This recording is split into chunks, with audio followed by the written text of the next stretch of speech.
Bonjour, donc là on va regarder comment on utilise dans le nouvel Helico la messagerie. Alors la messagerie c'est facile, il suffit de se connecter sur Helico. Donc on va à l'adresse qui était l'ancienne adresse, c'est exactement la même, val-houdon à Anjou, enfin .anjou.helico.fr et on fait la connexion. Ça c'est le site externe pour l'instant qui n'est pas actif et nous on peut se connecter à l'intérieur. Donc on a le système comme avant de connexion avec les mots de passe qui n'ont pas changé et on arrive sur la nouvelle interface.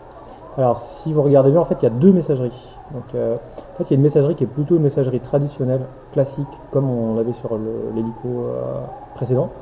Et puis on a une messagerie qui est plutôt en fait une messagerie plutôt forum ou plutôt chat qui va servir à avoir des messages plus rapides et des messages de groupe autour de dossiers communs. Donc par exemple, on va créer un dossier commun salle des professeurs qui a déjà été créé.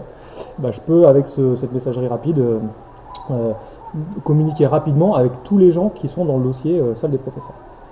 L'autre messagerie, c'est une messagerie plus classique. On va voir la classique, il suffit de cliquer dessus. Et donc là, ça ressemble à une messagerie classique. Donc pour un nouveau message, je vais aller chercher sur la droite les contacts qui sont pré-rentrés. Alors là, j'ai une fenêtre un peu longue, c'est comme dans l'ancienne version, il faut quand même aller chercher pas mal de choses. Soit je rentre le prénom et le nom directement, soit je fais rechercher une hiérarchie, donc c'est ça le vocabulaire pour rechercher des personnes. Et dans cette hiérarchie, je vais chercher dans Maine-et-Loire, dans le collège public. Du coup, j'ai accès à tout le répertoire de tout hélico de toute l'académie, collège du Val-d'Oudon. Et là, je peux chercher dans l'administration, dans les apprenants, c'est les élèves, dans les groupes de cours, qu'on verra un peu plus tard, et dans le personnel enseignant, donc, par exemple, le personnel enseignant.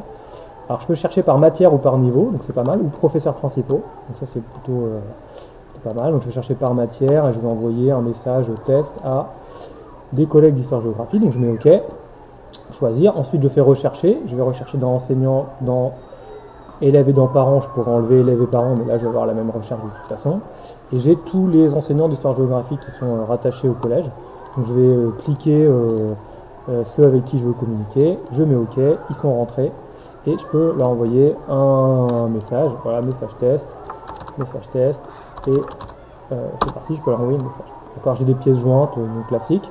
Une fois que j'ai envoyé le message, je vais l'envoyer quand même, je suis désolé pour eux.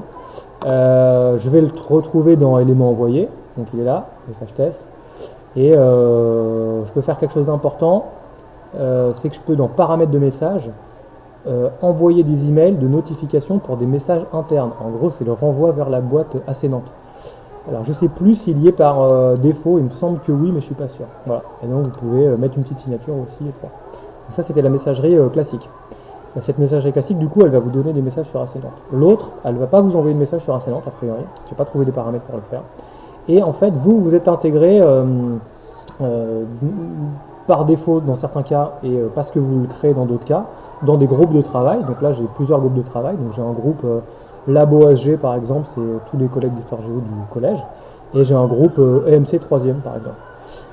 J'ai d'autres groupes aussi, donc je vais faire un message pour un autre groupe. Alors par exemple, j'ai HGEMC, voilà, j'en ai plusieurs, 4e ou 5e. Donc, j'ai créé un dossier qui s'appelle HGEMC 4e, dans lequel j'ai invité tous les élèves de 4e que j'ai, et je peux leur envoyer un message, donc soit individuel, soit une conversation de groupe. Donc tout le monde peut interagir. Là, on est vraiment plus en mode forum, sur une question, un débat rapide, voilà.